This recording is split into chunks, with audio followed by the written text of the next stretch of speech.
ರಾಜ್ಯದ ಸಾರಿಗೆ ನಿಗಮಗಳ ನೌಕರರ ಬಹುದಿನಗಳ ಹೋರಾಟಕ್ಕೆ ಕೊನೆಗೂ ಫಲ ಸಿಕ್ಕಂತಾಗಿದೆ. ವೇತನ ಪರಿಷ್ಕರಣೆ ಆಗ್ರಹಿಸಿದ್ದ ನೌಕರರಿಗೆ ಸರ್ಕಾರ ಕೊನೆಗೂ ಗುಡ್ ನ್ಯೂಸ್ ಕೊಟ್ಟಿದೆ.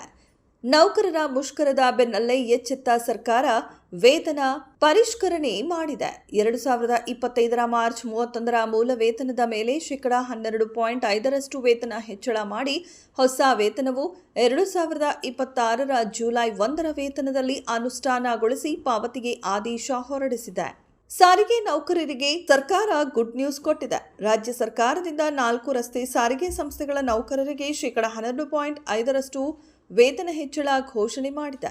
ಇದರಿಂದ ಕೆಎಸ್ಆರ್ಟಿಸಿ ಸೇರಿದಂತೆ 4 ಸಾರಿಗೆ ನಿಗಮಗಳ 1.05 ಲಕ್ಷ ಸಿಬ್ಬಂದಿಗಳಿಗೆ ಲಭ್ಯವಾಗಲಿದೆ. ಶೇಕಡಾ 25% ವೇತನ ಹೆಚ್ಚಳಕ್ಕೆ ಪಟ್ಟು ಹೊಸ ವೇತನವು 2026ರ ಜುಲೈ 1ರ ವೇತನದಲ್ಲಿ ಅನುಷ್ಠಾನಗೊಳಿಸಿ ಪಾವತಿಗೆ ಸರ್ಕಾರ ಆದೇಶ ಹೊರಡಿಸಿದೆ.